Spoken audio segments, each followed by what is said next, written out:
በተለያዩ መስኮች አፍሪካዊ ተምሳሌትነቷን በፈርቀዳጅነት የምታረጋግጠው ኢትዮጵያ ዛሬም ዘመኑ በሚጠይቀው የስልጣኔ መስመር ቀዳሚነቱን እያስቀጠለች ነው። በተለያዩ የቢሮክራሲና የአሰራር ክፍተቶች ታጥሮ ለበርካቶች ቅሬታ ምክንያት የነበረውን የአገልግሎት ዘርፍ በአንድ ቦታ ያሰባሰበውን መሶብ የአንድ ማዕከል አገልግሎትን ትግበራ በዓመቱ ውስጥ ቅርንጫፎቹን ወደ 70 አድርሳለች። ጥረቷ በዚህ አያበቃም። ተገልጋዩ ደጅ ለመድረስ ውጥኗን እውን ማድረጓን ጠቅላይ ሚኒስትር ዶክተር አብይ አህመድ ዛሬ በተገኙበት ዲጂታል ለልህቀት በተሰኘው ጉባኤ ላይ አንስተዋል። የኛ የሚደንቀው በአንድ ዓመት ጊዜ ውስጥ አንድ ብለን ጀምረን 70 ብራንች መድረሳችን ነው።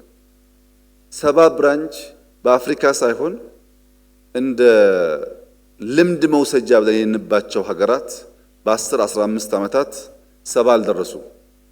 10 15 ብራንች ነው የደረሱት። ስኬሉ ይገርማል። ያ ደግሞ በተሟላ ሁኔታ ሳይጠናቀቅ ወደ ባስ እንቀይረው፣ ባስ የመሶብ ሰርቪስ ይስጥ ብለን ከጀመን 3 ወር ገደማ ነው። የዛን ዕለት ባስ መሆኑ ብቻውን በቂ አይደለም፣ ኤሌክትሪክ ባስ መሆን አለበት። ጋዝ ስላወጣን የጋዝ ባስ መሆን አለበት ብለን ነበር። 3 ወር ሳይሞላ አሁን ውጪ የጋዝና የኤሌክትሪክ መሶብ ማየት ይቻላል። እነዚህ ፍጥነትና ጥራትን መሰረት ያደረጉ ስራዎች ዛሬ በአፍሪካ የመጀመሪያውን በዓለም ደግሞ ጥቂቶች ያሳኩትን አገልግሎት እውን ያደረገውን የተቀናጀ የዲጂታል አገልግሎት መተግበሪያ ጠቅላይ ሚኒስትር ዶክተር አብይ አህመድ መርቀዋል። ይህ ደግሞ አገልግሎትን ከደጅ ወደ እጅ የሚመራ ነው። ከሁሉም ይደንቀው ደግሞ በአፍሪካ በሁሉም መስክ የመጀመሪያው የሆነው ዩኒፋይድ መሶብ አፕ ነው።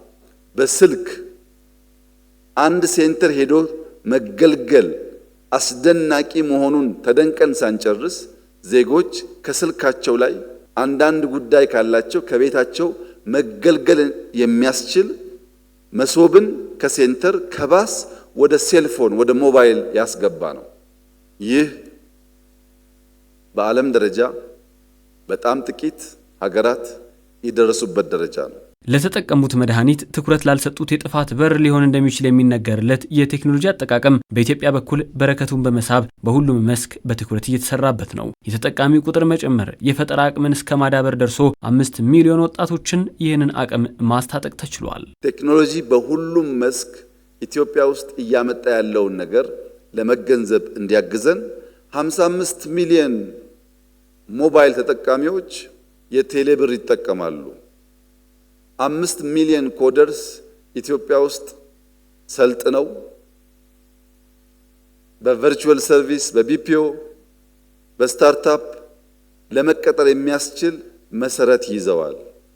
መሶብ አንድ ብለን በዓመት 70 ደርሰናል። ዲጂታል ፋይዳ ለብዙ ጊዜ የተናገርንበት ጉዳይ ቢሆን ዲጂታል አይዲ ፋይዳ በቅርብ ዓመታት ጀምረን 45 ሚሊዮን በላይ ደርሰናል። የሎ ኢንፎርስመንት ኤጀንሲስ በጥቅሉ የነበራቸውን ትራዲሽናል የአሰራር ስርዓት ቀይረው እውነት ለመናገር አስደናቂ በሚባል ደረጃ ብቃታቸውን ኢንሃንስ አድርገዋል። ገንዘብም ጉልበትም ካለፈ ሊተካው የማይችለው ጊዜ ደግሞ የዚህ ስጦታ ነው። ጊዜ በጣም ቁልፍ ሀብት ነው። ሰዎች መለስተኛ ሰርቪስ ለማግኘት የምናጠቃቸው ጊዜዎች ሲደመሩ መንግስታት በእነሱ ድክመት ምክንያት ዓመታትን ከዜጎች ሊወስዱ ይችላሉ። ያንም ያክል ትርፍ የሚያስገኝ የኢኮኖሚ መሰረተ ልማት ነው። ሁለተኛው ሌብነት ነው። ሰው አግኝተን ስቆ ሲያስተናግድ አሊያም አዝኖ ሲያባርረን የሱን መከፋትና ማዘን ወደኛ እያጋባው ያንን በሽታ ያንን ሸክም ይዘን በብስጭት ወደ ቤታችን ሄደን ቤተሰብ ውስጥ ችግር የምንፈጥር ሰዎች እንደዚህ ያለው የገንዘብ ብቻ ሳይሆን ኔጌቲቭ ኢነርጂን ተሸክመን ከመሄድ የሚያድን ገንዘባችንን ሴቭ የሚያደርግ ጊዜያችንን ሴቭ የሚያደርግ ዜጎች ደስተኛ ሆነው በዚህኛው ስራ ደስታ የሚቀጥለው ነገር እንዲያሳኩ ያደርጋል። ይህ እያደገ ሄዶ የሀገርን የመረጃ ሉዓላዊነት እስከ ማረጋገጥ ውጥን የተያዘለት መሆኑንም ጠቅላይ ሚኒስትር ዶክተር አብይ አህመድ አንስተዋል። ይህንን ሙሉ በሙሉ መሬት ያወረደው ሀገራዊ የዳታ ማዕከል በቀጣዩ ዓመት ወደ ስራ እንዲገባ ታቅዷል። ኢትዮጵያ ናሽናል ክላውድ እንድትገነባ የተሰጠውን አቅጣጫ ተቀብሎ ምናልባት በሚቀጥለው ዓመት የሚጠናቀቅ ይመስለኛል። በጣም ግዙፍ ክላውድ እየገነባች ነው። አሁን የሚገነባው ክላውድ በየተቋም ያለው ዳታ ሴንተር የሚባል ተደምሮ የዚያን ክላውድ ግማሽ ያክል እንኳን አቅም አይኖረውም። ይህ ልክ እንደቀደመው ሁሉ ለራስ ብቻ ሳይሆን ለሌሎችም የለውጥ መንገድን ስንቁ ያደረገ ስራ ነው። ኢትዮጵያም ይህንን አበልጽጋ እንደተጠቀመችው ሁሉ ሌሎችንም በመጠቀም ተጨማሪ የገቢ ምንጭ ማድረግ ይገባታል። ያለኝ መልእክት እስካሁን የሰራችሁት ስራ አስደማሚ ነው። ከአንድ ሴንተር ወደ ባስ፣ ከባስ ወደ ዩኒፋይድ አፕ ማደጋችሁ ደስ ይላል። ግን ይሄ እድገት ሌሎች አፍሪካ ሀገራት ላይ ማየት ስለምንፈልግ በሚቀጥለው ስንገናኝ ስንት ሀገር እንዳስተማራችሁ፣ ስንት ሀገር እንደሸጣችሁ፣ ስንት ብር ኢትዮጵያ እንዳመጣችሁ እንድትነግሩን እንፈልጋለን። እዚሁ መስራት ብቻ አይደለም፣ ማስፋት፣ ከዛ ደግሞ መሸጥና ገንዘብ ማምጣት መለመድ አለበት።